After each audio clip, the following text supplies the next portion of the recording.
está conosco é o pastor Guilherme de Pádua. Nós vamos estar aqui num bate-papo, numa entrevista, podendo conhecer um pouquinho mais da sua história, do trabalho que ele está desenvolvendo ali no estado de Minas Gerais, junto à Igreja Batista da Lagoinha. Muito boa noite, pastor. Tudo bem? Boa noite a todos. Pastor, é uma honra para mim, tá? Uma alegria muito grande poder participar aí com vocês, irmãos aí, né, que a gente sabe que são pessoas que estão orando para que grandes coisas aconteçam na vida de pessoas como eu, né? Eu tenho uma dívida muito grande com o povo cristão, né? Com o povo que nos momentos mais difíceis esteve orando por mim, esteve acreditando que era possível, né? Quando nem eu mesmo acreditava, esse povo maravilhoso. Por isso eu quero agradecer a todos aí de coração e obrigado pela oportunidade. Amém, meu pastor. E nós estamos felizes porque o senhor, com tantas atividades que tem aí, eu sei que tem, porque está no ministério muito grande e auxiliando nesta obra, desenvolvendo. A gente está acompanhando aí pelas redes sociais e vendo que, e também por amizades em comum que temos, Deus nos presenteou com o William, nosso amigo, irmão, e a quem esteve aí ao teu lado também, auxiliando na obra, que Deus fez uma obra grande na vida dele, e ele esteve aí com vocês na Igreja da Lagoinha, fazendo a obra de Deus com vocês aí, e mais precisamente contigo. E aí, através do William, que certamente está assistindo nesse momento, eu já quero louvar a Deus pela vida do William, que é um jovem abençoado de Deus. E nós louvamos a Deus por ter dispensado aí um tempo, né, para estar conosco, falando das grandezas que Deus tem feito na tua vida e daquilo que Deus tem feito através de você em prol de outras vidas. Muito bem. Eu gostaria já, pastor Guilherme, de estar aqui pedindo para o pastor falar um pouquinho da sua conversão, como foi, porque a gente sabe que o pastor está atuando na obra, mas alguns detalhes nós não sabemos. Quando foi que o pastor se converteu? Como que foi isso? Quanto tempo faz, né, que o pastor está no Evangelho? E nós vamos conversando um pouquinho. Fique à vontade para nos dar essa introdução aí, e aí a gente vai conversando tranquilamente, num bate-papo gostoso, agradável, que eu tenho certeza que Deus já está trabalhando em muitos corações, só de ver, né, essa transformação de vida, né, em você. Obrigado, pastor. Como nosso pastor, né, da Lagoinha fala, um dia de convertido, ou 10, 20 anos de convertido, se é uma conversão genuína, não tem diferença, né? Estou falando isso porque eu já sou velho, eu já estou só na Lagoinha há 21 anos, quase 22, 21 anos, né? Eu me converti no ano de 1993, no final do primeiro ano atrás das grades, e me batizei em 1995, né? Agora todo mundo teria que falar, o senhor teria que falar, pastor, que ó, não parece, que isso, que ele mas já tem todo esse tempo, quer dizer, de 95 para cá já tem uns 25, 26, 27 anos, não sei. Isso não exatamente faz diferença, né, como eu frisei no começo, mas me traz uma alegria muito grande de estar do lado, né, desse povo maravilhoso, a quem eu tinha um certo preconceito, sabe, pastor? Eu antigamente, antes de eu passar por toda aquela situação, ser preso e tudo, eu tinha uma impressão muito negativa dos evangélicos. Eu pensava que era um povo que não tinha opinião própria e que a cabeça deles era, digamos assim, fabricada ou controlada pelos pastores que só pensavam em dinheiro e em poder, né? Eu acho que um pouco isso é o que a mídia secular, eu não sei se é o próprio Satanás, né? O mundo jaz no maligno, então isso é o que incutem na cabeça de muita gente que não conhece o Evangelho. Hoje, eu tenho uma visão tão diferente, hoje eu sei que um evangélico, ele não vai na cabeça nem do pastor, porque ele tem a palavra de Deus como guia, e ele busca, né, não só na palavra, como também, digamos assim, no Espírito Santo, né, naquilo que Deus testifica.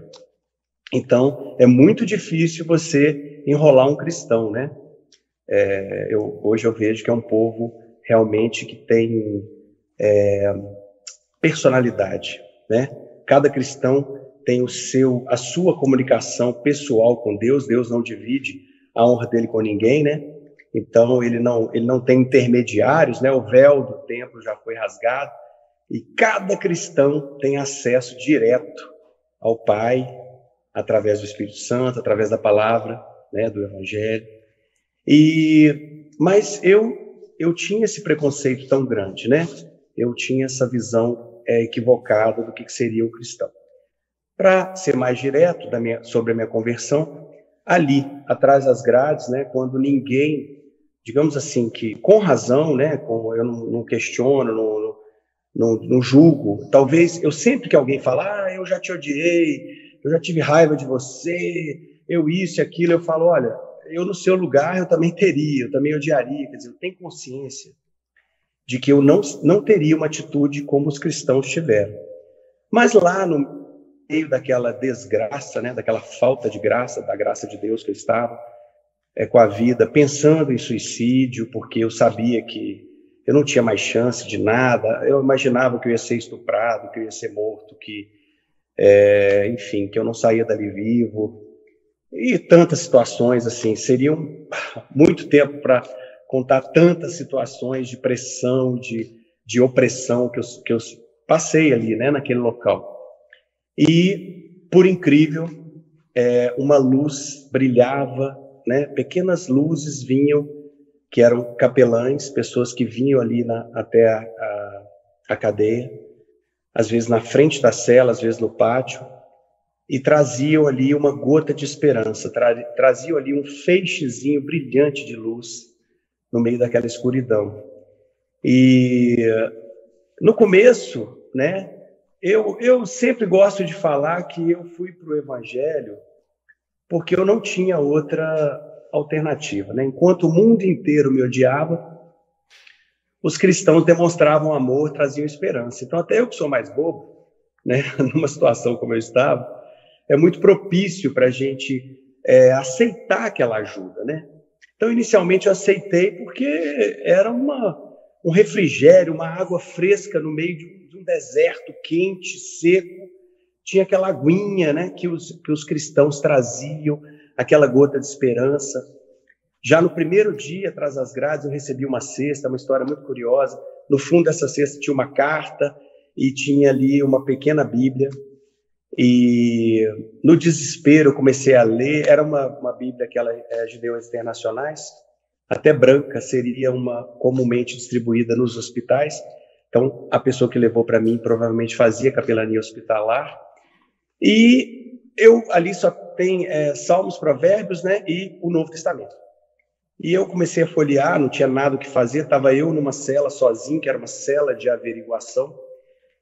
E comecei a folhear ali a árvore genealógica de Jesus e caí em Mateus 5, Sermão do Monte. E me lembrei naquele momento, eu estava planejando, naquela noite, eu estava planejando tirar minha vida, né? E na noite anterior também eu não tive oportunidade, que foi no ano novo, meu primeiro dia atrás das grades. E aí aconteceu que faltou água e aconteceram coisas assim meio sobrenaturais que eu precisaria contar com mais detalhe.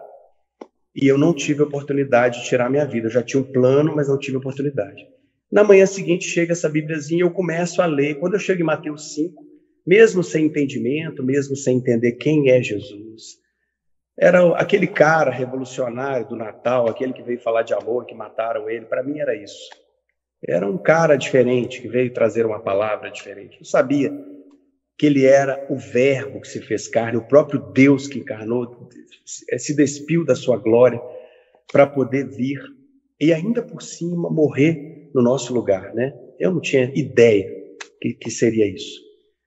Mas havia algo naquelas palavras, o Sermão do Monte, onde ele fala ali de perdão, onde ele fala de sofrimento, de salvação. Eu, sem entender, aquilo abrandou o desespero, e eu pensei assim, ok, eu estou com o meu plano de tirar minha vida, mas eu vou aguardar mais um pouquinho, porque esse cara aí sofreu tanto, esse cara teve tanta coragem, por que eu vou? Deixa eu tentar lutar e tentar ver o que eu consigo fazer. E foi assim que começou. Mas a minha conversão mesmo aconteceu quase um ano depois, com a visita de 2 cristãos. Também é uma história muito curiosa, o sacrifício que esses 2 irmãos fizeram para levar uma proposta de uma decisão ali para mim, né? E era irrecusável. E eu tinha feito já um acordo. Nesse um ano, quando eu me converti, no dia que eu falei assim, sim, agora eu vou aceitar. Engraçado a gente falar aceitar Jesus, né? Quando, na verdade, ele que nos aceita, né? Enfim, quem somos nós? Mas, enfim, esses irmãos, eles chegaram ali e eu tinha feito um acordo com Deus, digamos assim. Eu já estava participando dos cultos, os cultos sempre de capelania. Já estava assim, os irmãos, eles propunham ali certos jejuns, propósitos, até para criar um vínculo, né, conosco, com os presos. É uma estratégia de capelania que hoje eu conheço bem, que eu faço isso há bastante tempo. Mas eu já participava, já cria, já começava a entender alguma coisinha, ainda tinha aqueles meus conceitos ainda muito arraigados, muito petrificados da sociedade, de achar que tudo é normal, que todos os caminhos levam a Roma, que Deus ama, no final todo mundo vai ser salvo, que não importa, que acreditar ou não em Jesus não faz tanta diferença. Tinha muita coisa ainda enraizada. Mas, naquele dia, né, a situação foi tão constrangedora do sacrifício que aqueles irmãos fizeram, que não teve como eu me negar. E eu tinha feito um acordo com Deus de que eu ia me converter, que eu ia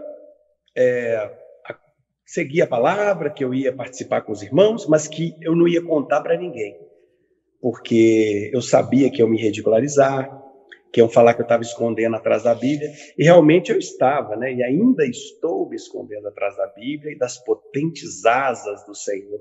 Eu continuo me escondendo e vou continuar escondido atrás da Bíblia, atrás dessas asas, dessa galinha que recolhe os seus pintinhos ali, protege. Eu quero estar ali mesmo. Não nego que se eu não tivesse passado pelo que eu passei, dificilmente eu teria me convertido. Eu creio. Um dia me perguntaram assim, se você pudesse voltar ao passado, claro, todos querem modificar os erros do passado. Quantas coisas doem que a gente gostaria de consertar. Mas só tem uma dúvida e uma coisa que me desespera, que é, será que eu encontraria a Jesus Cristo? Né? Hoje, para entender a importância que eu dou a ter tido esse encontro com Jesus, eu vou muito aos presídios e eu prego para um presidiário dizendo assim, se uma pessoa que está no corredor da morte, tá? Num país onde tem pena de morte. Ele está no corredor da morte e ali ele aceita a Jesus Cristo e ele realmente entrega a sua vida, se arrepende, entende que ele era muito defeituoso, que ele precisa não mais viver e deixar que Cristo viva nele. Uma pessoa no corredor da morte, aí um cristão já imagina, Deus vai salvá-lo, ele vai receber o perdão e ele vai ter uma vida próspera. Vamos pensar uma coisa. Ele não vai receber o perdão, depois de um período lá, que a justiça demora, ele vai ser executado. Então essa pessoa está ali com a pena de morte e vai ser executado, mas ele agora tem Jesus no coração dele. Eu costumo dizer nas cadeias, não existe ninguém no mundo melhor, em situação melhor do que este irmão. Pode ter alguém igual, um outro convertido. Pode ser até um convertido rico, um que tem a vida muito bonita, com todo luxo, com prosperidade, ajudando os filhos, a esposa, a mãe, o pai, os amigos, tendo uma vida linda. Essa pessoa, se ela tem Jesus no coração, ela é igual àquele presidiário que está no corredor da morte, que tem Jesus. Porque não tem nada mais importante nessa vida do que encontrar esse Jesus.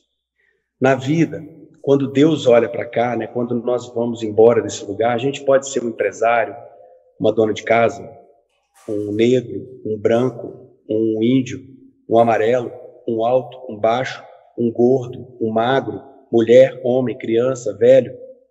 A gente pode ser muitas coisas, ter universidade ou ser analfabeto, mas Deus só conhece 2 tipos de pessoa: os salvos e os não salvos. Então, tem muita gente que fala desse trabalho que a gente faz no presídio. Eles falam, olha, a cadeia precisa dar uma profissão, precisa dar educação para os presos. Eu já conheci presos que saíram formados da cadeia, que lá aprenderam a ser serralheiro, marceneiro, uma série de profissões, algumas, né, que são ensinadas. E ele sai da cadeia sem Jesus e ele volta para o crime. Às vezes, formado em direito, ele vai ser um criminoso agora com um diploma de advogado. Mas um analfabeto que não aprendeu nada, ele está na cadeia, mas ele recebe a Jesus Cristo, ele fala, eu não quero mais a minha vida, velho. Eu não quero mais ser quem eu era. Agora, a minha vida é de Cristo. Não sou eu mais quem vivo, mas Cristo vive em mim. Essa pessoa, analfabeto, sem nada, ele sai da cadeia e os milagres começam a acontecer. Eu falo isso, não é por achar isso. Eu vivo isso todos os dias. A diferença que hoje eu vejo na vida de uma pessoa é se ela tem ou não tem Jesus. É difícil porque muito se prega sobre prosperidade, sobre realizações materiais. Você tem que... Deus vai te dar, Deus vai te dar. Eu vi uma frase tão interessante daquele Chuck Norris, né, que é o lutador. O senhor deve lembrar, né? Porque os jovens aí não vão lembrar, né? Eu falo muita coisa de velho porque eu já estou com 52 anos. E, né, já vi muita coisa. Ele se tornou pastor. E ele falou assim, uma frase que eu li, dizem que é dele essa frase. Ele fala assim, quanto a teologia da prosperidade, né, ao evangelho da prosperidade, Deus vai te dar, Deus, você vai ser isso, você vai ser aquilo. Ele fala, quanto a teologia da prosperidade, lembre-se, quem disse, se prostrado me adorares, tudo te darei, não foi Jesus. E a gente sabe, né, que foi Satanás que tentou a Jesus dizendo, se prostrado me adorares, tudo te darei. Então, esse entendimento, essa riqueza de ter recebido a esse Cristo que eu não conhecia, que talvez eu desprezasse. Se eu não desprezava Cristo pela beleza da propaganda que se faz no Natal, etc., eu desprezava aqueles que eram seus imitadores, né? Seus imitadores, os cristãos. E hoje eu considero assim, a maior riqueza dessa terra é ter Jesus. Porque veja, nós somos já derrotados nessa vida. Você vai ter dinheiro, vai ter sucesso, você não vai conseguir gastar. Você vai ser muito admirado, você vai ter sucesso. Muitas mulheres ou muitos homens vão querer. Você só pode ter uma, duas. A pessoa que é do mundão aí, vai ter o quê? 10, 20? Depois também envelhece, não tem mais aquela energia, você não consegue aproveitar nem pecando. Você aproveita muito nessa vida no sentido mundano, né? No sentido carnal, né? Estamos chegando aí no carnaval. Então, essa vida é tão passageira, tão rápida, e as pessoas elas não percebem que quando esse sol, como diz o pastor da nossa igreja, de novo, ele tem umas frases que eu não sei se são dele, mas ele repete, ele fala, quando esse sol que brilha no céu, no universo aqui, quando ele se apagar, a eternidade vai ter apenas começado. E as pessoas dão tanto por pouco. Elas se vendem por esse prato de cozido vermelho, né, que é realizações tão terrenas, tão bobas. E hoje eu tenho, assim, verdadeiramente, eu me agarrei nisso, tá? Talvez seja fácil para mim. Você se agarrou a esse Jesus, porque senão, pastor, todos os dias quando eu acordo, de manhã, é a coisa mais engraçada. Eu durmo, né? Aí no sonho é uma coisa assim meio fantasiosa. Eu passeio, eu vou, venho. Tem vezes que eu me lembro quem eu sou no sonho, tem vezes que eu não me lembro. Mas, no geral, é uma coisa meio assim abstrata, né? Meio diferente. E quando eu acordo, eu tomo um susto, todo dia de manhã. Todo dia de manhã. E quando eu acordo, eu lembro que eu sou o Guilherme de Pádua. Pensa nisso que eu estou falando com o senhor. Se eu acordar de manhã e... meu Deus do céu, eu sou o Guilherme de Pádua. Meu Deus do céu, aquela luta toda, aquela dificuldade toda, aquelas pessoas, aqueles julgamentos. Aí eu vou, o sangue de Jesus está sobre a minha vida. Glória a Deus, em tudo dai graça. E aí vou, realimentando a fé, né? E eu vivo hoje pela fé. Alguém pode dizer, é fácil, porque para você, né? Eu não, eu estou bem. Tá bem nada. Se estourar uma veiazinha na cabeça da pessoa, um aneurisma, uma veiazinha talvez um pouco mais grossa do que uma linha de lã, ou talvez mais fina até, estoura e poucos minutos depois essa pessoa perdeu os sentidos, já morre, ou não tem mais saída, ou fica com sequelas. Nós somos tão frágeis, essa vida é tão passageira. Então, assim, para mim, foi uma tábua de salvação, né? Como alguém no mar encontra uma tábua, já cansado, sobrecarregado, e encontra onde depositar os seus fardos, né? Para mim foi isso. Eu não abro mão. Primeiro é Deus. E como diz o pastor da nossa igreja, eu fico lembrando de frases dele. Se Deus não for o primeiro na nossa vida, ele nunca vai ser o segundo.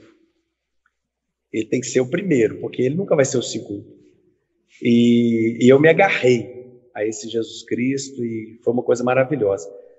Foi assim, né, em 1993, desculpa ter me alongado tanto, e através de irmãos que se sacrificaram muito para poder ir lá e falar, Deus mostrou para a gente que você já sabe que a verdade é Jesus, que o caminho é Jesus e a vida é Jesus, mas você tem que sair de cima do muro.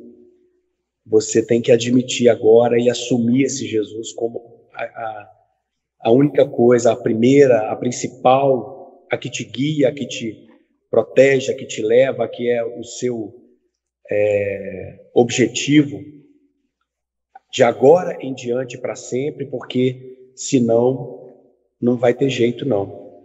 E eu tinha feito aquele acordo, né, com Deus de que eu ia conviver com a ideia de buscar a Deus todo o tempo, mas sem contar para ninguém. E aí falei, sabia que iam criticar, até hoje critico, mas eu nem guardo nenhum rancor com nada disso, porque eu tenho certeza absoluta, se eu estivesse no lugar das pessoas, eu julgaria da mesma forma ou pior. Aliás, todo dia eu sondo meu coração, tem vezes que eu falo assim, será que eu sou convertido mesmo? Eu falo, será que eu amo mesmo? Será que eu me dedico mesmo? Será que eu quero esse Deus mesmo? Muitas vezes eu estou fraco e aí eu acho que eu falo, meu Deus, me ajuda, aumenta a minha fé. Tem vezes que eu falo, eu acho que eu encontrei mesmo esse caminho, acho que agora eu estou...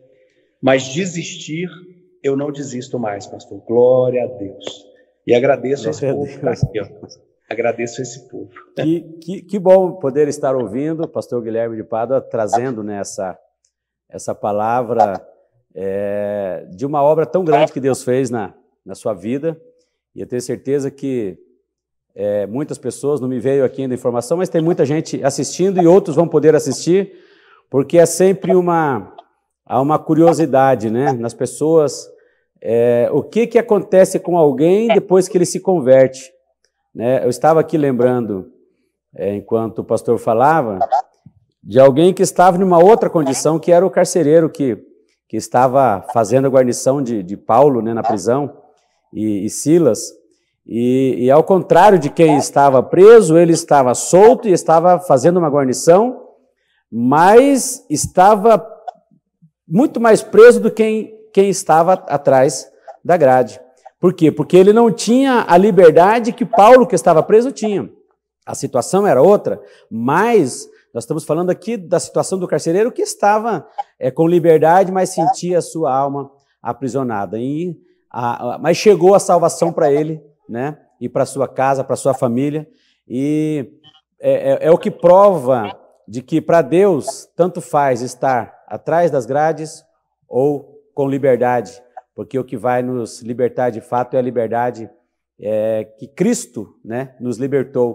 Eu fico feliz de poder ouvir estas palavras e nós vamos continuar aqui, né, o nosso bate-papo com o pastor Guilherme de Pádua, lembrando que nós estamos no programa Semeando a Paz. Você que está entrando agora, conectando agora, você está talvez pela Paraná Web TV, talvez você esteja pela página da Semeando a Paz. Nós estamos aqui transmitindo essa entrevista com o pastor Guilherme de Pádua e nós vamos continuar aqui a nossa conversa. A pergunta é a seguinte agora, pastor, por gentileza. O teu contato inicial foi direto com a igreja da Lagoinha? Você foi depois para lá? A tua vida, depois que você conquistou, né, esta liberdade, você foi fazer seminário, foi estudar para ser pastor, o teu envolvimento com a igreja local, como foi isso? Conta um pouquinho para nós. Bom, eu vim para Belo Horizonte no ano de 2000, né? Eu fui preso no ano de 1992, no último dia do ano, e eu fui solto 20 de setembro de 1999. Eu entrei com 23 anos, saí com 30.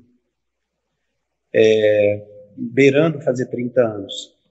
E vim para Belo Horizonte, tinha um conhecido meu, eu precisava trabalhar com alguma coisa, estudar, né? E, enfim, parecia impossível sair da cadeia, né? Muitas e muitas coisas se passaram que foram livramentos, sequências e sequências de livramentos. Para vocês terem uma ideia, quando eu entrei no presídio Ari Franco, lá no Rio de Janeiro, os presos, eles gritaram, né, assim, nas celas, "Ô, Guilherme de Pádua, chegou aí!" E aquele... O prédio inteiro tremeu. E eu pensei comigo assim, eu acho que desse lugar aqui eu não saio vivo. E, curiosamente, Deus fez tantas coisas maravilhosas, quantas pessoas eu pude ajudar.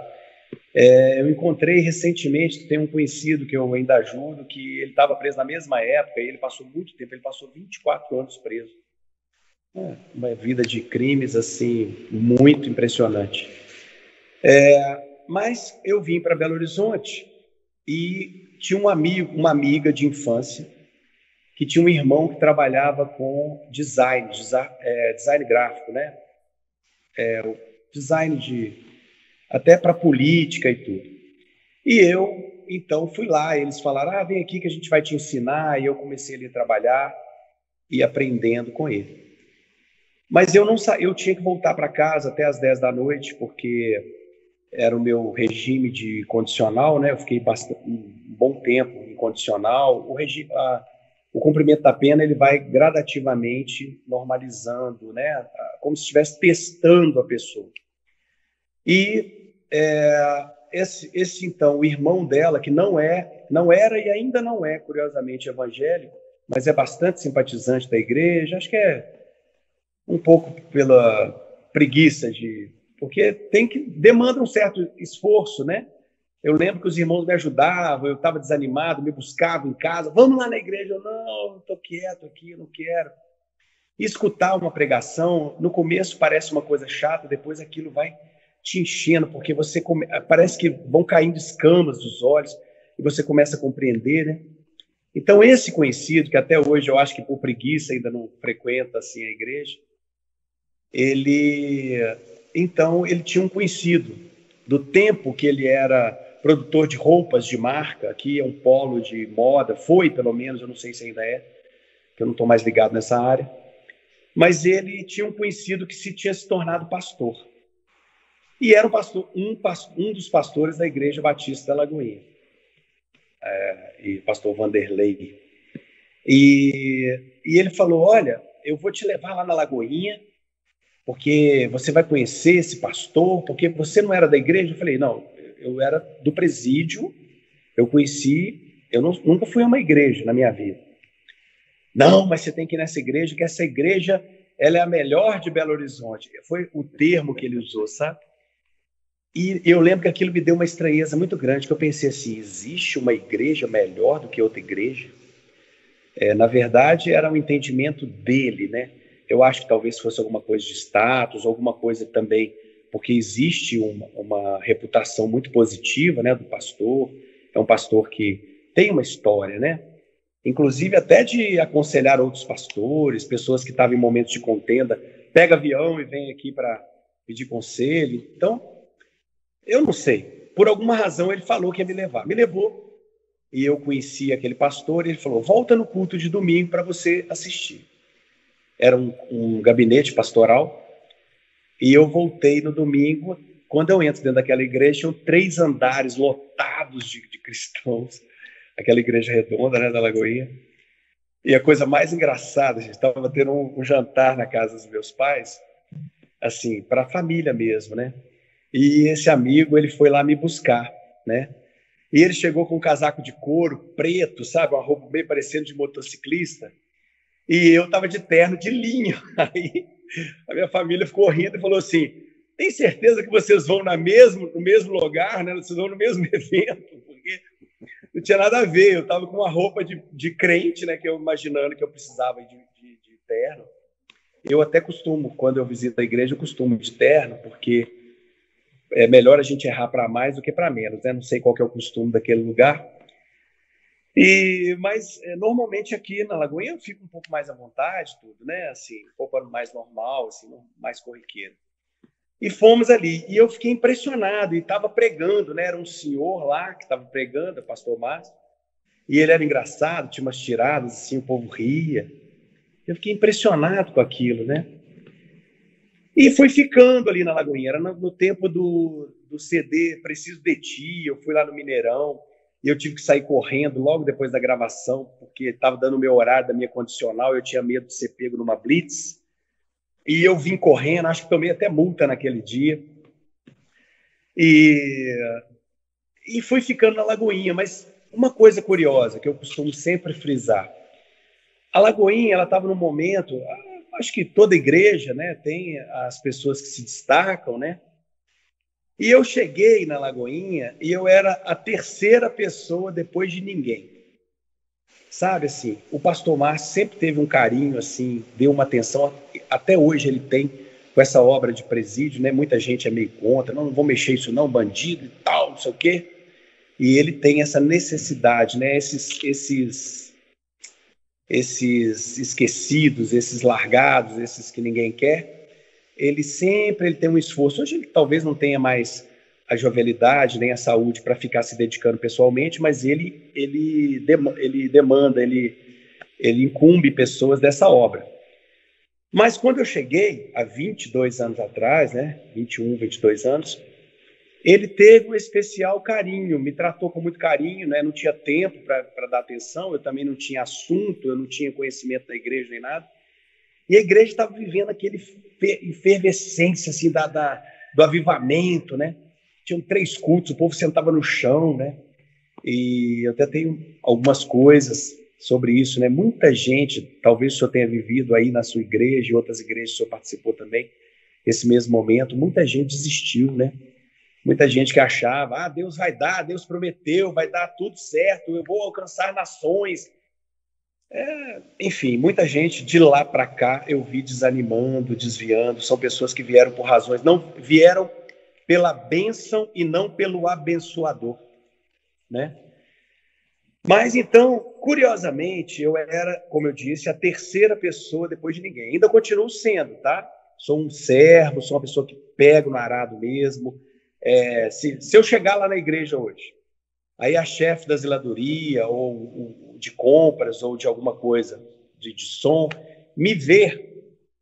Ô, Guilherme, me ajuda aqui a carregar aqui. Me ajuda aqui a separar aqui. Não, ajuda aqui. Eles me pegam para todo tipo de... Porque eu sou pau para toda obra, sabe? Eu tenho essa característica e eu sou desses que arregaça a manga, suja, põe o pé no barro, não tem conversa fiada, não. Então, eu continuo sendo essa pessoa.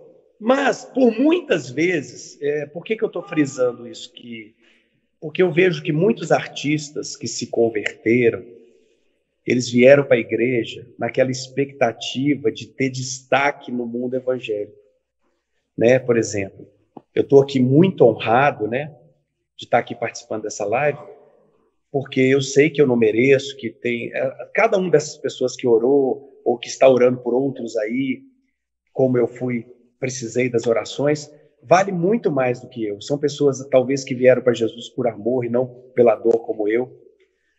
Mas eu queria frisar isso. Muitas vezes passou pela minha cabeça de sair da Lagoinha, porque eu tinha alguns convites de igreja, vem para cá, nossa, você tem que dar o testemunho. E eu ficava aquela vontade da vaidade, sabe? De querer destacar, poxa, eu passei por tudo isso, Deus me livrou e tal. Mas é tanta história que eu tenho para dizer sobre isso, até o que Deus fez dentro de mim. E eu sempre ficava perguntando, Deus, não é para eu ir para outro lugar? Poxa, aqui ninguém me dá valor, aqui ninguém me dá atenção. Por muitas vezes eu pensei isso, quando na verdade não, né? Muitas pessoas tiveram muito carinho por mim e tudo. Mas a gente tem esses momentos, talvez a nossa vaidade, nossa insignificância espiritual, nossa imaturidade, naquele meu momento, muitas vezes eu pensei em ir embora.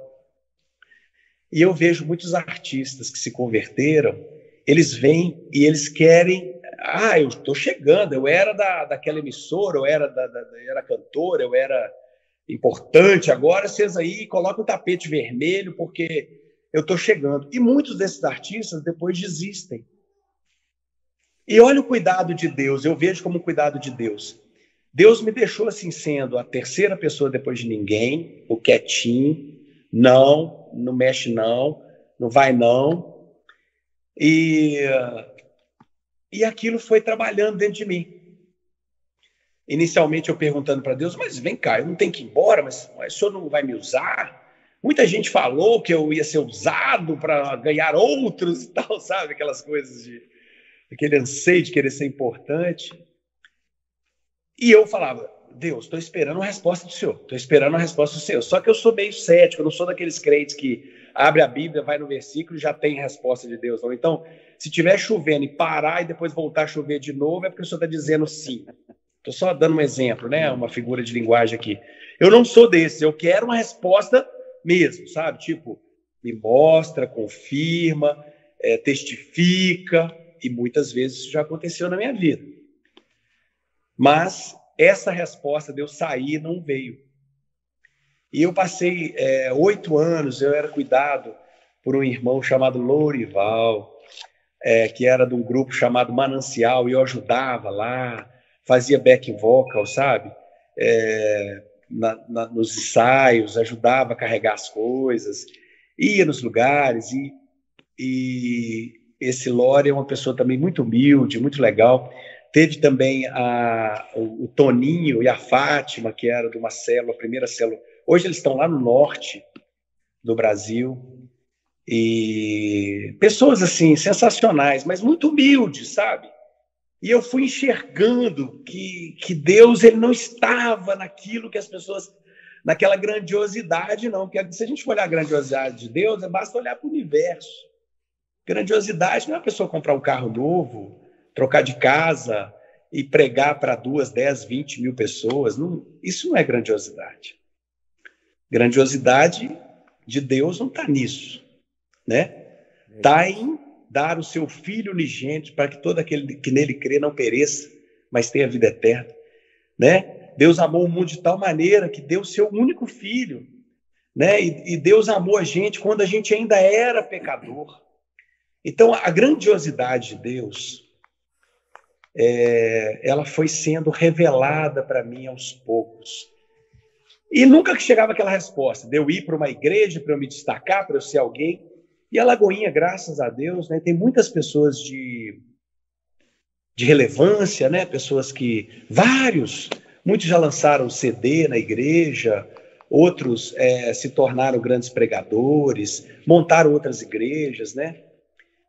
E eu continuei ali, quietinho, hoje trabalhando com os que ninguém quer. E Deus foi me convencendo de que é assim mesmo, filho. É isso que eu quero e a grandiosidade é essa aí.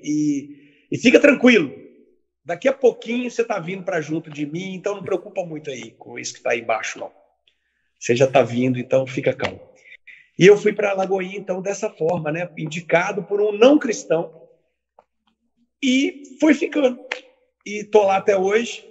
Minha vida é de Jesus, né? Só Ele, Deus dá e Deus é que toma, né? Então, enquanto Ele estiver confirmando que aqui é meu lugar, eu estou muito feliz e muito honrado. É engraçado, pastor, que... por que eu mexo com essa obra, né? Por incrível, eu lido com pessoas, eu tenho gente comigo. Pode pesar um pouco o assunto, mas, enfim, eu tenho esses assuntos pesados também, às vezes, para dividir. Eu tenho pessoas comigo que têm muitos homicídios. Mais de 100, por exemplo. Pessoas que viviam no crime e era aquela pessoa que matava. Eu tenho pessoas que cumpriram 20, 30 anos de cadeia, pessoas com tráfico, com todo tipo de crimes. E Deus colocou no meu coração que eu sou o pior ali naquele lugar. Porque é lógico que eu não cometi os crimes todos, né, que de certa forma, né, começaram a vir alguns que eram menos, tinham praticado algum crime, mas não aprofundaram muito, mas depois foram chegando outros. E a gente hoje tem pessoas de nome no crime que mudaram de vida, né? E isso é um testemunho tremendo. E eu fui vendo essas pessoas e eu falei, bom, eu não fui fundo igual essas pessoas, eu não, né? Na minha vida foi diferente. Mas Deus colocou no meu coração que se eu tivesse nascido em uma comunidade, se eu tivesse tido as faltas de oportunidade ou as oportunidades de me envolver no crime, para ter um status, para conquistar, eu era uma pessoa muito gananciosa, né? E então eu creio que eu teria feito tudo que essas pessoas que hoje eu ajudo a mudar de vida fizeram. Eu teria feito a mesma coisa ou pior. Então eu tenho compaixão. Eu quero que essas pessoas mudem de vida, né? E é curioso que o amor que Deus vai colocando no nosso coração, né? Para ver essas pessoas deixarem. E é uma coisa que beneficia a todos, beneficia até a sociedade, né? Porque você imagina, nós estamos hoje com 140 pessoas quase. Se cada um desses cometer um assalto por semana, se cada um desses cometer um crime, que seja por mês, quantos crimes a menos, né? Então, eu fico muito honrado. Eu me sinto, assim, muito privilegiado de estar tendo a oportunidade de fazer alguma coisa, de resgatar um pouco. Tem gente que fala, você está fazendo isso para tentar apagar o seu passado. Talvez seja. Talvez seja. Mas independente de o que me move a fazer, né? Ainda assim é fruto, ainda assim vale a pena, ainda assim, se uma ou duas ou 10, e quantos testemunhos a gente tem de mudança de vida, essas pessoas trilharem um novo caminho, é muito bonito, né? É muito bom. E outra, já tem muita gente cuidando dos empresários ricos, já tem muita gente cuidando dos jovens, já tem muita gente cuidando das pessoas bem-sucedidas, né? Então, tá precisando de gente aqui do lado de cá e eu me sinto muito honrado. A Lagoinha ter me dado essa oportunidade, né? E honrando mais uma vez o pastor Márcio, né? Essas ideias aí de fazer esse trabalho que a gente faz, muitas delas, a maioria partiram primeiro dele, né? Eu inicialmente não entendi, fiquei até meio assim, mas será que esse pastor, gente, não tem nada na cabeça, o pastor mexer com isso é perigoso, isso que ele está querendo que faça. E esse trabalho aí do recomeço, né? A gente lida muito de perto, né? Com essas pessoas. A gente lida com a intimidade, com os conflitos, né? A gente tem os momentos que elas passam por dificuldades ou por momentos assim psicologicamente muito difíceis E eu procuro ser o suporte que eu recebi, né? Ser como os irmãos foram para mim lá na beira da grade quando eu estava preso, né? É uma obra linda, essa obra é santa e Deus é maravilhoso. Eu fico muito feliz de poder participar disso tudo aí. Que bom, pastor, ouvir esta... na verdade, o pastor já me respondeu aqui uma meia dúzia de perguntas, né? Porque a gente foi elaborando aqui, já falou um pouquinho de algumas vidas e são 140 pessoas, né? Que estão lá... Aproximadamente. Acontece muito assim, a pessoa vem, aí dá uma fraquejada, a gente costuma dizer, vai queimar um bocado de gordura, vai dar umas cabeçadas aí, porque você não está querendo ainda não, né? Mas você vai lembrar aqui da casa do pai.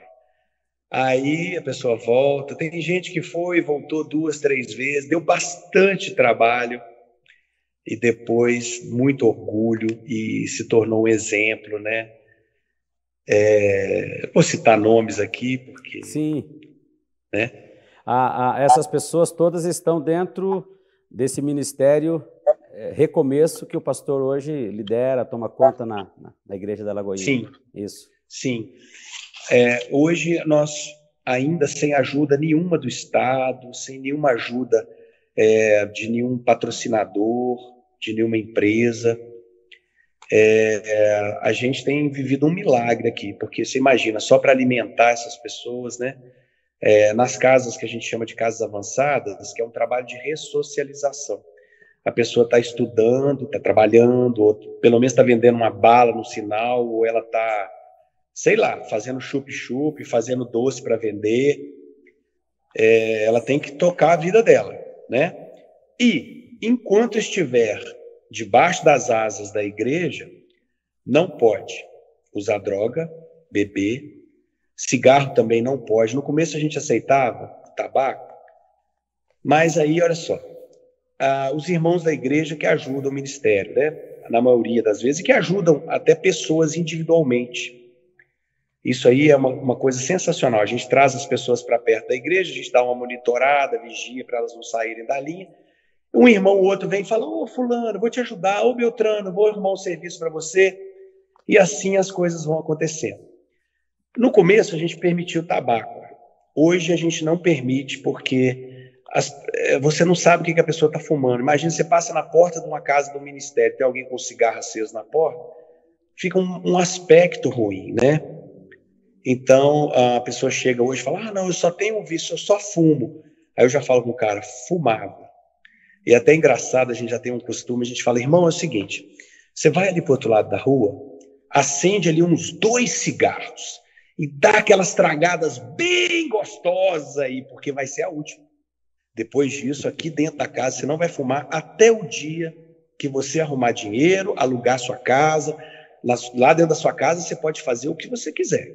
Mas aqui dentro do ministério, não, porque... eu explico, né? Bom, também acolhemos pessoas sem distinção de sexo, opção sexual, tá? Não temos nenhum preconceito, nem de religião. Não obrigamos a ser cristão. Porém, Jesus e o Espírito Santo, que convence o homem do pecado, da justiça e do juízo, é que vai agir, né? Nós não obrigamos, não. A pessoa pode ser da religião que quiser. Nós já abrigamos 2 muçulmanos, e de todas as religiões, e pessoas que não são muito ligadas em fé, em Deus.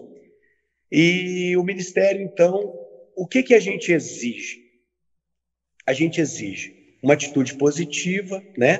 Ter uma vida digna, trabalhar, estudar, pensar em alguma coisa para fazer da vida, né?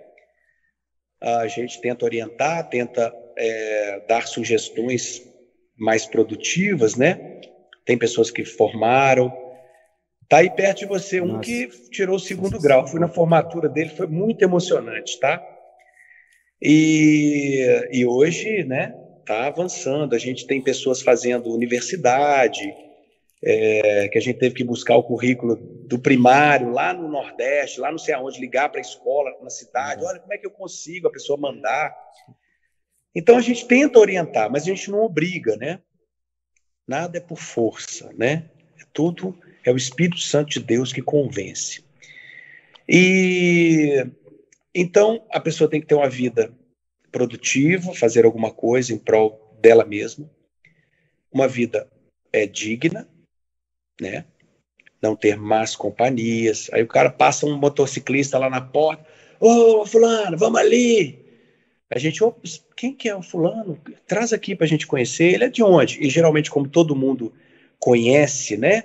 De que bairro? A gente tem gente de tudo quanto é lugar. Hoje nós temos pessoas que me ajudam diretamente, que já foram de nome no crime, pessoas que foram e têm amizade em tudo quanto é comunidade, até mesmo dentro de bocas de fumo e tudo. Então, uma pessoa passa, quem que é? Vem cá. Você é da onde, irmão? Sou do tal bairro. Você conhece quem lá? E tal. Aí, esse cara está envolvido. Aí a gente chega pro cara da casa e fala, olha, essa não é companhia para você. Né? Tem as normas, digamos assim, nós temos um roteiro. Então o cara tem que ter uma vida digna, trabalhar, ter uma vida produtiva, respeitar os outros, né? A gente aceita que uma pessoa ameace a outra.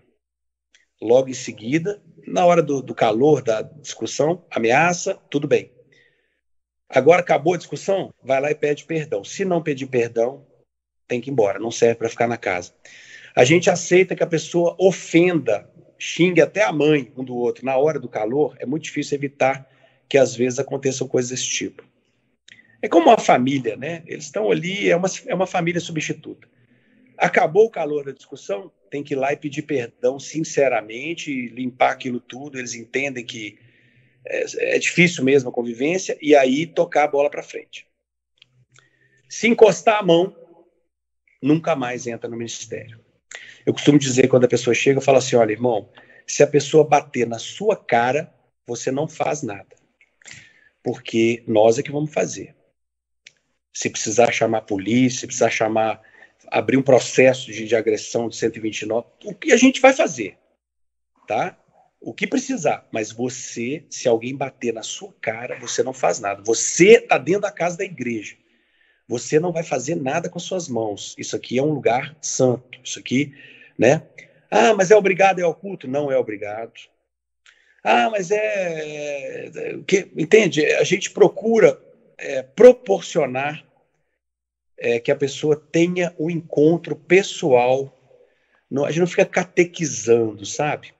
Mas tem milagres de transformação de vida que, se eu falar com o senhor, crente até duvida, sabe? Pessoas que mudaram tão radicalmente de vida, que são assuntos delicados, e pode parecer que a gente tem algum tipo de preconceito e tal. Com relação, por exemplo, à opção sexual, a gente tem alguns homossexuais que a gente ajuda também. Não tem problema nenhum, para nós não faz diferença. Inclusive, eu gosto muito de certas pessoas, tem um carinho muito especial, porque tem um que chegou para nós essa semana. Mas esse rapaz, ele estava fazendo lá o curso no Senac Senai, de gastronomia mineira, já tinha arrumado um emprego dentro de num restaurante em Belo Horizonte. Aí brigou, discutiu com a pessoa lá, não sei o que foi que aconteceu, aí gerou um processo. Aí depois ele saiu porque desentendeu, saiu da casa, foi para a favela, ele é lá do Rio de Janeiro.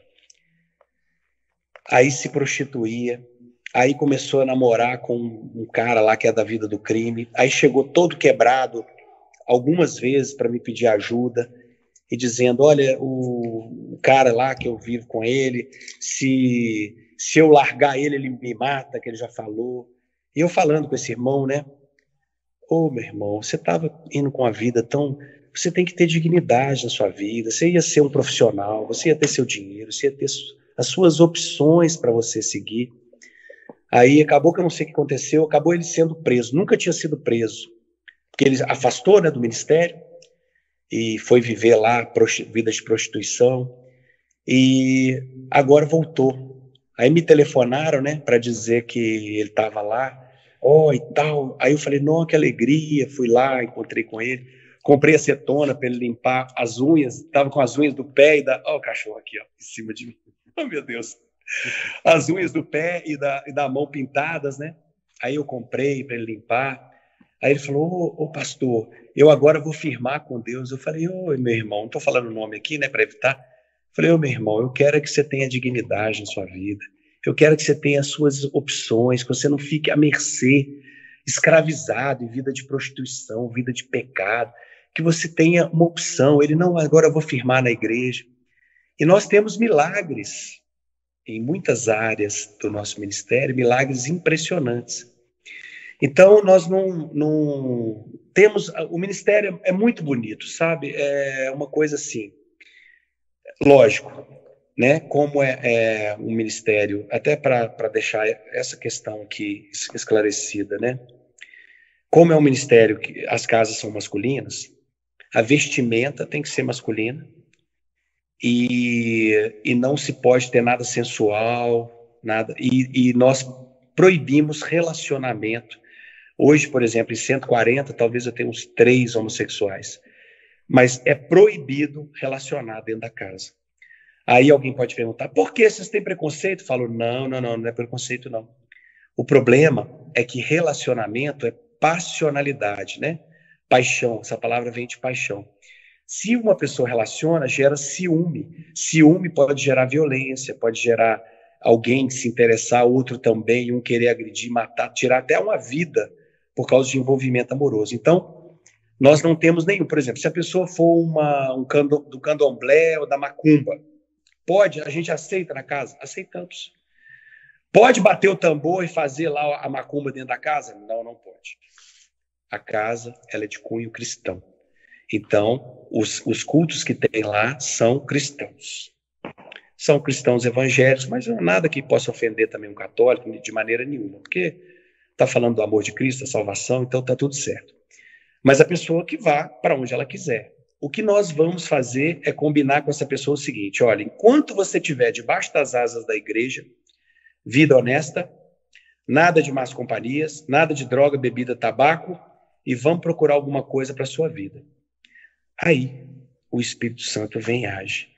Praticamente, todos que permanecem um tempo dentro da Recomeço, todos encontram o caminho, porque os irmãos vêm, acolhem, levam para uma célula, e convida para tomar um café, e ajuda, traz uma roupa.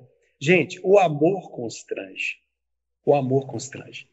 Então, é mais ou menos assim, né, que funciona. Mas teria que falar um pouco mais detalhadamente, né, para se entender. Estou só querendo dar uma visão geral de que é um trabalho assim, laico, sem preconceito, que procura ajudar pessoas a mudarem de vida, literalmente, na moral, mudar de mente, metanoia, né? Mudança de mente.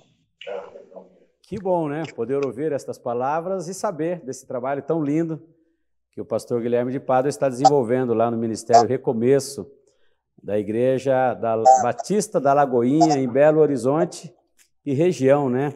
E é maravilhoso porque essa transformação na vida das pessoas, né, pastor Guilherme, ela vem por causa do amor com que é aplicado este trabalho, né? E o próprio Jesus nos deu esse grande exemplo de amor. E agora eu fico pensando que esse é um trabalho que a Igreja Batista da Lagoinha está desenvolvendo e o pastor falou agora há pouco sobre o quanto isso contribui socialmente para o país, para a sociedade em geral. E não é só as pessoas que são tiradas do mundo do crime, mas a influência que elas fariam em cima de outras pessoas também, essa influência ela é eliminada, né? E a gente vê o quanto o Evangelho ele tem esse poder transformador na vida das pessoas. E está muito boa essa conversa, e me parece que nós já passamos de 1 hora aqui, 50 minutos de prosa aqui com o pastor Guilherme. Está muito boa a conversa, muito boa a nossa fala, e nós queremos dizer ao pastor Guilherme que o nosso programa, pastor, está sempre pronto para recebê-lo, tá bom? Estamos muito felizes com a sua participação. A nossa alegria de poder ver a sua transformação e saber que já está aí há tanto tempo, né, envolvido na obra de Deus, levando a palavra e mostrando para as pessoas, mesmo para aqueles que não acreditam, né, nessa transformação, nessa mudança total de vida, né? Mesmo para aqueles que não acreditam, eles estão tendo a oportunidade de ver, né, o pastor poder testemunhar, e mesmo que os assuntos passados lhe tragam algum constrangimento, mas também, em contrapartida, isso mostra a real transformação de Deus na tua vida, né? Porque nós não conseguimos apagar o passado, mas nós conseguimos ter uma vida diferente no presente e no futuro e mostrar isso para as pessoas, levando, né, a palavra de Deus, como é o caso do pastor que está envolvido na obra e ajudando a trazer outras pessoas para o Evangelho de Jesus Cristo. E nós estamos muito felizes por ter aqui essa tua participação e eu acredito que, se possível, poderemos ter outras para a gente poder conversar mais e até talvez em uma outra oportunidade colocar um desses que estão no Ministério Reencontro, podendo testemunhar no nosso programa. Pastor, como eu falei, né? Hoje a coisa realmente que eu considero mais importante na minha vida é Jesus Cristo. Porque é dele que vem a nossa salvação, né? Jesus, quando foi crucificado, ele foi crucificado como filho unigênito de Deus. Quando ele ressuscitou como filho primogênito, o primeiro de muitos. Então, esse entendimento que o sacrifício de Jesus na cruz, ele nos dá a oportunidade de viver a única coisa que realmente importa, que é a eternidade junto do Pai, junto do Espírito Santo e do seu Filho Jesus Cristo, filho do Pai, né? Essa trindade maravilhosa que é Pai, Filho e Espírito Santo, que ao mesmo tempo é um e três. Como que nós vamos explicar isso? Tem muita gente que tenta aí, mas, enfim, talvez a gente só vai entender verdadeiramente quando nós, se Deus permitir, estivermos lá. Mas eu quero mais uma vez repetir alguma coisa que eu ouvi e que o pastor Márcio sempre fala, que o evangelho, ele é um mendigo contando para o outro mendigo onde ele encontrou o pão.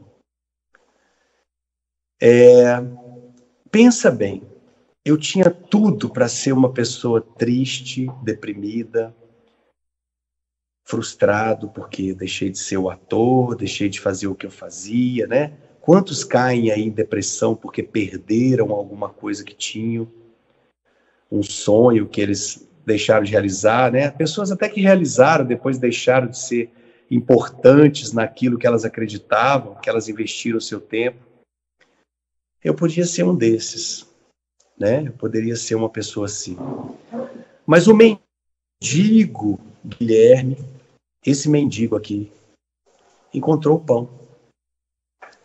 E o mendigo, pastor Joel, o mendigo irmão que você conhece, ou o cristão que vem falar de Jesus para você, está te dizendo aonde encontrou o pão. Todos nós temos tanta fome, mas só existe um pão que, se a gente comer, nunca mais nós teremos fome. Sabe, eu resolvi abraçar essa loucura de acreditar em Jesus Cristo. Essa loucura que para Deus é sabedoria. E a partir desse momento, não tem ninguém no mundo que possa ser mais realizado ou mais feliz do que eu. Agora, se Deus faz isso comigo, uma pessoa que tinha tudo para viver frustrado, deprimido, porque nunca mais eu vou ser importante, sempre as pessoas vão me acusar, sempre eu vou ser odiado, não vou ter mais jeito, para mim nada vai dar certo. Se eu consigo encontrar esse pão e com esse pão não sentir mais fome, sentir alegria, sabe? Eu não atrelo a minha felicidade mais a minhas conquistas profissionais, nem assim se um familiar gosta ou não gosta de mim, se a minha esposa gosta ou não gosta de mim, cada um tem que prestar contas e resolver sua vida com Deus e com suas próprias convicções, seus próprios sentimentos. Então, eu me libertei. Como o pastor disse aí, aquele carcereiro achava que estava aprendendo, né? A Pedro, né? E na verdade, ele estava preso. E talvez você que está aí escutando, você está tão preso. Você está querendo a bênção. Ah, Deus, me ajuda a passar na universidade, me ajuda a ter uma casa, me ajuda a trocar de carro, me ajuda a ser alguém. Ah, mostra para os meus inimigos, para aquelas pessoas que me desprezaram, que eu sou importante. Ah, Deus, se liberta dessas prisões. Queira o abençoador. A palavra diz: em tudo dai graça. Paulo disse: aprendi a andar, a estar contente em todas as coisas. Ele não sabia, ele aprendeu a estar contente. E se a palavra é capaz de fazer isso na minha vida, imagine o que ela pode fazer na sua. Se ela consegue libertar, eu tinha tudo para ser escravo de todo tipo de frustração. E eu hoje sou uma porta que recebe, e não é só ex-presidiário, vocês não têm ideia de quantas pessoas Deus tem me usado e me ajudado a ajudar. Se eu consigo doar para outros, não material, né? Porque aquilo que eu tenho te dou, né? E levanta e anda, né? O que eu tenho é isso, né? Aquilo que eu tenho, eu te dou. Levanta e anda. Sabe, se liberta. É um mendigo contando para o outro mendigo, você que está aí escutando, onde encontrou o pão. Então, sabe, mesmo você que é cristão, às vezes está tão dependente de realizações, toma posse, Deus já te deu, né? Deus, duas vezes, Deus já te deu. Ah, mas quando Deus me der, está vivendo no futuro. Ah, naquela época eu era feliz, está vivendo no passado. Deus já te deu. Você é cidadão do céu. Sabe? Para de mimimi, toca a bola para frente, se alegra, dá pulo. Sai agora feliz aí, ó, porque você tem o Senhor e você tem a salvação. Sai agora feliz. Ah, não, mas é porque falta ainda eu pagar aquela conta, sabe? Se não pagar, não pagou. Ah, mas não é? Uma hora você vai conseguir pagar ou não vai conseguir pagar. Ah, mas eu vou passar vergonha porque... E se você tiver que passar vergonha? Não faça mais essa dívida no futuro. Ah, mas eu precisei fazer. Amém. Então encara o que vier. Em tudo dai graça. Toma posse da bênção, da vitória que Deus já tem para você. Essa vitória é agora e já dentro de você. Ela não é uma coisa que vem em forma de coisas materiais. Deus sabe que vós necessitais de todas essas coisas. E Ele vai proporcionar muito mais bênçãos até do que você merece. Pelo menos comigo, eu tenho essa consciência. Né? Deus falou para Jó, né? Quem me deu a mim primeiro, para que eu tenha que retribuir. Às vezes você fala, ah, não, mas Deus podia. A murmuração, como o pastor da minha igreja diz, é você dizendo, se eu estivesse no lugar de Deus, eu faria diferente. Creia, toma posse, se alegra, não perca tempo. Você pode enfrentar o que você está enfrentando agora com alegria, com fé, ou desanimado, murmurando e sofrendo e achando tudo ruim. Você vai ter que enfrentar. Então, pelo menos enfrenta com fé, com coragem, com a certeza de que Deus é contigo. Tenta entender o que Deus... Eu conheci um pastor que ele falava comigo, toda vez que eu estou passando prova, eu falo assim, Deus, me ensina rápido, me ensina, me ajuda, abra meus olhos, meus ouvidos, para eu aprender rápido o que o Senhor quer me ensinar, para eu passar por isso mais rápido. Porque tem gente que não aprende, continua insistindo e querendo uma coisa que não é o que Deus quer, e aquilo não muda, porque vai se arrastando, porque Deus fala, não, você precisa aprender isso. Você não aprende. Aí não passa de ano, continua sofrendo aquilo. Um mendigo contando para outro mendigo. Eu não sou dono do pão. Eu não sou o pão. eu não sou melhor, aliás, eu tenho consciência de que eu sou pior do que todos.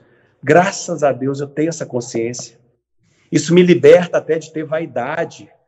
Eu sou o mendigo que achou o pão.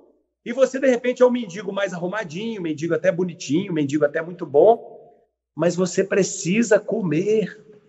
E o pão está te esperando.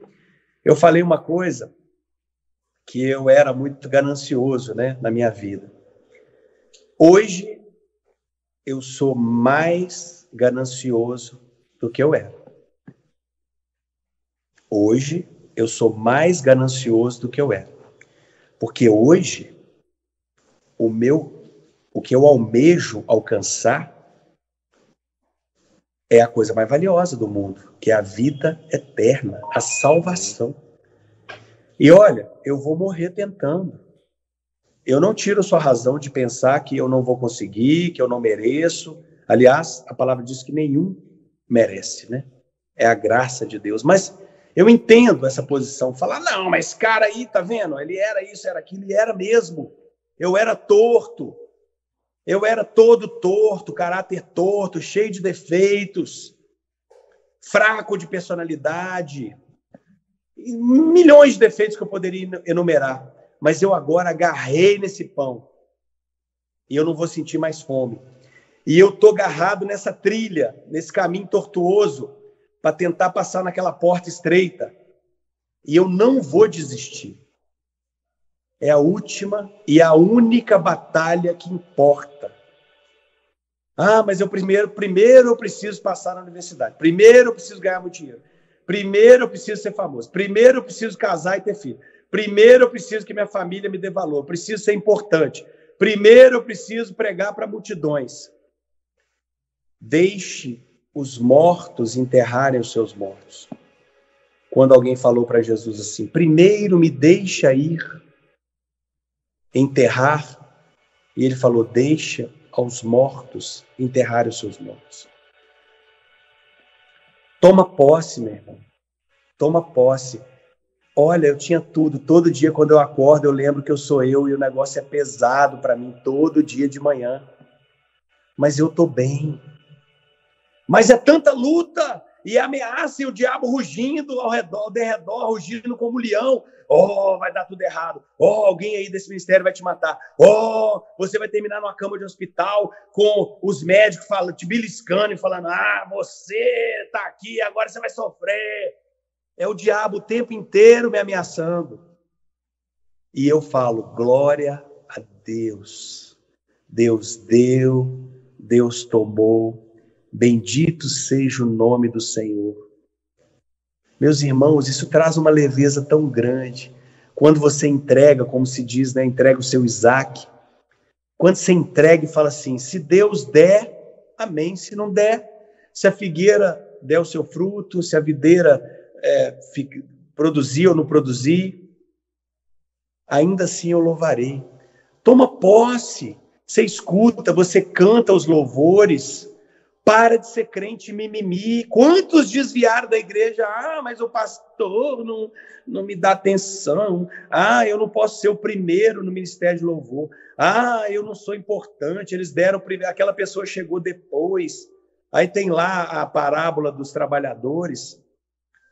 Aquele chegou depois, lá, já está importante. Gente, importante é no céu. Aqui é bobagem, só Deus sabe quem é importante aqui. Só Deus sabe quem é importante aqui. Sabe essa pessoa que você acha que é muito de Deus? Só Deus sabe. Sabe essa pessoa que você acha que não é de Deus? Só Deus sabe. Eu vi um negócio tão interessante, do pastor André esses dias. Ele falou lá, não sei de onde que ele tirou, se é dele isso. Ele falando assim... eu não lembro exatamente, mas ele falando assim que, Paulo era perseguidor de judeus e converteu, no outro dia ele começou a ganhar almas. Aí ele vai dando outros exemplos lá de pessoas que eram terríveis, mas que no outro dia se tornaram incríveis. Então até essa pessoa que você pensa que está tão errada, ore para que Deus toque no coração dela. Ore. E outra, sem fé é impossível agradar a Deus. Acredita, ora. Tem tanta coisa que eu oro, gente, e que eu creio assim, de verdade, que foi eu que orei, que aconteceu, sei lá. De repente Deus está dando a gargalhada lá, falando, oh meu Deus, olha, tão pequenininho assim, tão defeituoso, mas tá bom. Ele está lá crendo, tá bom. Creia, meu irmão. Viva uma vida de sobrenatural, sabe? É o pé na terra, a cabeça lá no alto, no céu. Larga a mão dessa choradeira, larga a mão desse sofrimento em vão. Se você é cristão, você já é feliz. Não é que você... Eu sei, igual a mim, né? Você veio para Jesus para alcançar uma bênção. Eu vim porque o mundo me odiava, eu falei, com Jesus, pelo menos tem gente que gosta de mim lá. Aí o outro veio porque estava doente, o outro para alcançar uma vitória, o outro para alcançar uma cura, o outro porque queria que Deus fizesse ele ficar rico. Amém! Você veio para Jesus nessa circunstância. Mas agora entenda, você já tem, no momento que você vem para Jesus, você já tem tudo que você precisa. Mas se eu passar, olha só, se Deus te amar bastante mesmo, de forma especial, você pode ir até para a Síria, ser um daqueles missionários que estão lá, alguns deles perdendo a cabeça, a fio de espada. Quem sabe Deus te ama tanto assim? Aí eu, não, mas isso aí eu quero só ganhar aquela casa, aquele carro e dar tudo certo na minha vida. Porque a palavra diz que Deus sente prazer na morte dos seus santos. Sabe aquele missionário que está lá agora, em nome de Jesus, mas nos representando naquele país lá, sofrendo perseguição, famílias sendo separadas? Ele é muito especial para Deus. Tem esse entendimento. A palavra ela é muito mais profunda do que somente as vitórias e realizações aqui nessa terra. Paulo falou assim, se a nossa esperança em Cristo se resume unicamente a este mundo, somos os mais miseráveis homens de toda a terra. Se você segue a Cristo só esperando as vitórias que Ele vai te dar tão pequenas, Ele até te dá para ver se aumenta a sua fé, porque você não precisava de nada disso. Se a nossa esperança em Cristo se resume unicamente a este mundo, somos os mais miseráveis homens de toda a terra. Você que aceitou a Cristo, você já é cidadão do céu, embaixador de Cristo. Onde o seu pé tiver um pedacinho do céu, toma posse disso, meu irmão. Se Deus consegue fazer isso com uma pessoa tão desesperada, tão fraco, e ainda hoje eu canalizei a minha ganância, a minha ambição. Hoje eu quero alguma coisa que realmente tem valor. Eu quero morar no céu. Eu quero estar junto do Pai. Eu quero entender até por que eu era tão defeituoso, porque eu tive tanta dificuldade, mas por que Deus teve tanta misericórdia? Por que Ele morreu naquela cruz por nós que não merecemos? É interessante, né? A gente fica procurando dentro da igreja pessoas santas. Mas a palavra diz assim, que Deus prova o seu amor em que Cristo morreu por nós quando nós ainda éramos pecadores. Deus não está assim tão impressionado com o que você já conseguiu na sua caminhada com Ele. Deus te amou lá naquele seu pior momento. Se você fechar os olhos aí e lembrar do momento que você mais se envergonha na sua vida, Deus te amou lá naquele momento. Eu não consigo entender como que Deus ama uma pessoa tão defeituosa daquele jeito. Eu também não consigo, meu irmão. Eu também não consigo entender, mas Deus nos amou. Ele trouxe para nós uma receita de bolo. Olha, quer ser feliz? Quer beber de uma água que você nunca mais vai sentir sede? Quer comer de uma comida que você nunca mais vai sentir fome? Então é só isso. É só isso. Toma posse. Deixa os mortos enterrarem os seus mortos. Mas eu primeiro preciso isso, preciso aquilo. Você viu o fulano? Ele, olha lá como é que Deus é bom com ele. Bom nada. A palavra nos alerta que as pessoas que buscam coisas materiais, elas correm o risco de se desviar de Deus.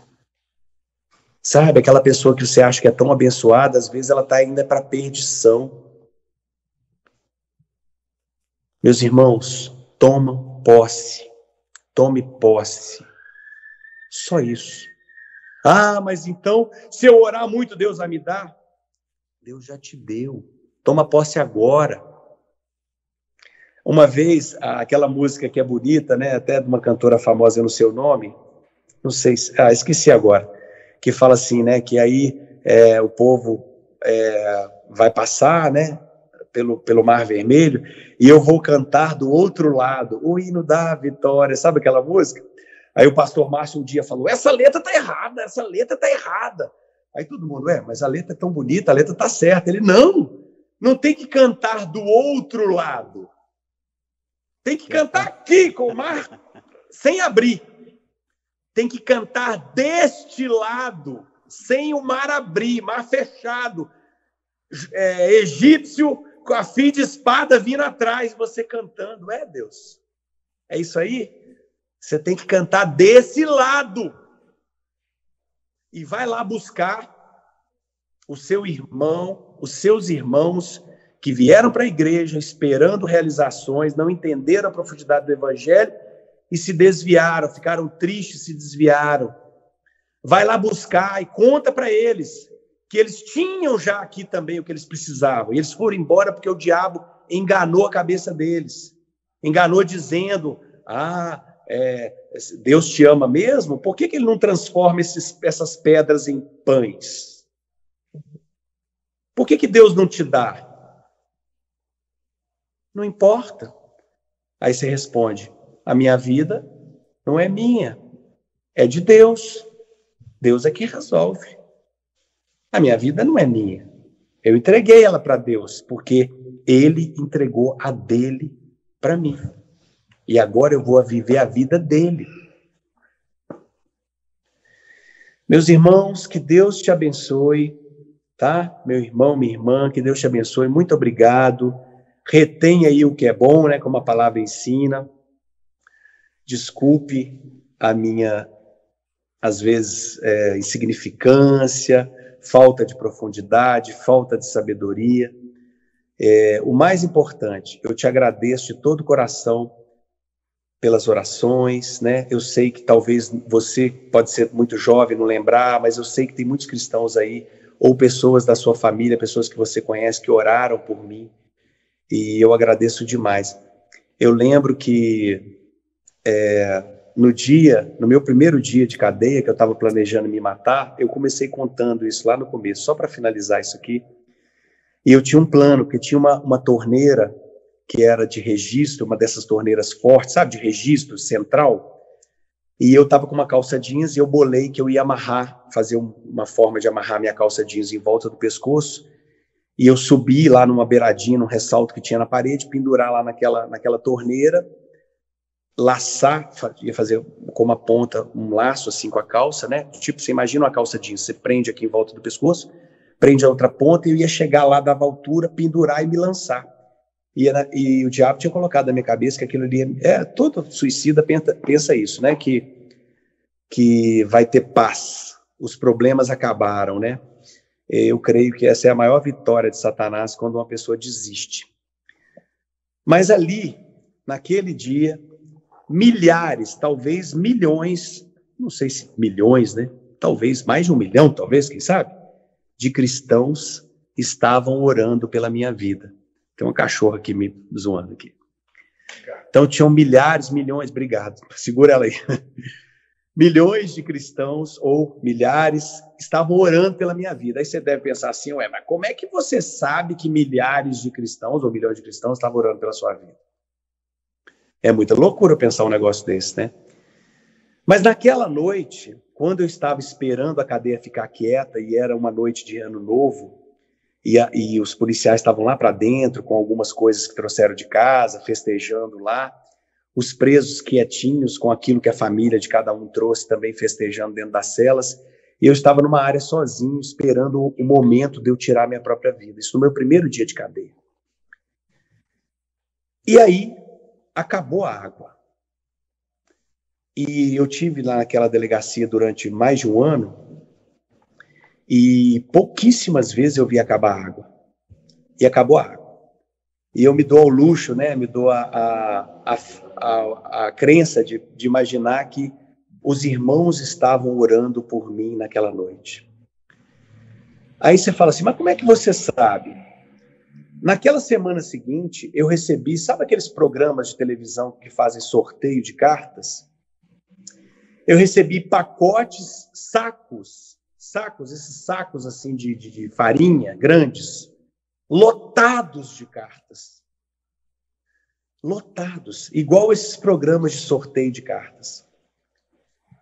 Agora pensa comigo, se um cristão, e a maioria absoluta daquelas cartas eram de cristãos, tentando dizer, olha, não desista, Deus tem uma saída para você, olha, existe uma salvação.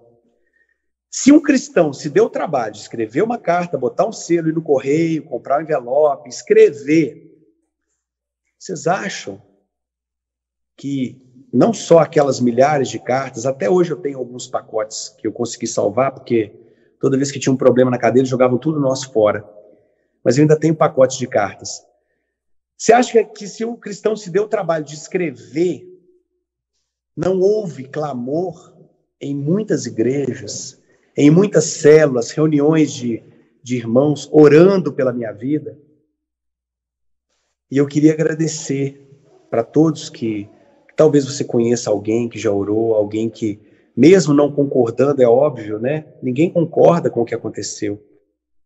Mas, de forma sobrenatural, o cristão ora até por quem não merece, no caso eu. E o milagre aconteceu naquela noite, eu não consegui executar o meu plano porque irmãos oraram, a água acabou. E aquela noite inteira os presos gritando, botando fogo em colchão, e a polícia veio e ficou de um lado, a polícia tentando acalmar os presos, eu no meio, e os presos lá gritando pela falta de água, e eu não consegui executar o meu plano de tirar minha vida. Porque irmãos oraram. Tem gente orando pela sua vida hoje que você nem conhece, e você pode usar a sua fé para que o sobrenatural aconteça nas coisas que Deus te toca, nas coisas que Deus te diz que precisam acontecer. Não duvide da sua própria oração, não duvide do poder de Deus, não duvide do milagre, não duvide do sangue que Jesus derramou naquela cruz. Não duvide, meu irmão, não duvide, toma posse. Seja feliz, saia hoje feliz. Ah, não, quando Deus me der. Não, meu irmão, agora. Já deu um sorriso aí, já deu um pulo e grita um glória a Deus. Ah, mas está tudo dando errado. Glória a Deus. Em tudo dai graça. Desculpa qualquer coisa, que Deus abençoe. Muito obrigado, pastor, pela honra, pela oportunidade. Eu sei que eu não mereço e fico muito honrado e feliz de poder participar. Um abraço a todos da igreja, um abraço a essa comunidade maravilhosa. Um beijo grande do nosso irmão William. Tem um testemunho tremendo, pastor. Tem um testemunho tremendo, assustador que Deus fez na vida dele. O livramento que esse rapaz teve, os sofrimentos. Ele poderia ser hoje tantas coisas, mas hoje ele escolheu estar debaixo das potentes asas do Senhor. Glória a Deus. Que Deus abençoe, pastor. Muito obrigado. Pastor Guilherme, nós agradecemos também a tua participação. A gente conversou algumas vezes para poder fazer esse contato, mas, como sempre, vida de pastor muito corrido, né? Mas foi uma bênção, deu tudo certo. Entramos já na primeira participação do programa, porque depende do link, né, para não ter problema de depois, no meio do programa, ter que ficar fazendo link. Mas nós louvamos a Deus pela tua vida, pela transformação de Deus na tua vida, pelo ministério que você está desenvolvendo na obra de Deus. E eu quero crer que aí em 2022, que vamos ter um ano inteirinho, novinho, para poder fazer a obra, vamos querer contar novamente com a participação tua aqui no programa. E, mais uma vez, nosso muito obrigado, tá bom? Que Deus continue abençoando a tua vida, família, ministério, em nome de Jesus. Grande Amém. abraço. Glória a Deus. Receba em nome de Jesus. Fica com Deus. Tudo de bom. Que o sangue de Jesus esteja sobre a vida de cada um aí que esteve assistindo, seus familiares, cada propósito. Que o sangue de Jesus, através do Espírito Santo de Deus, pelo poder que está nesta salvação, nesta entrega que Jesus teve, esteja abençoando cada um, em nome de Jesus. Em nome de Jesus. Que Deus acampe os teus anjos com as espadas desembainhadas, espadas de fogo, um anjo à frente, um anjo atrás, um anjo à direita, um anjo à esquerda, um anjo em cima, um anjo embaixo, que não tenha brecha, que nenhuma armadilha de Satanás tenha êxito na vida de ninguém. Em nome de Jesus. Em nome de Jesus.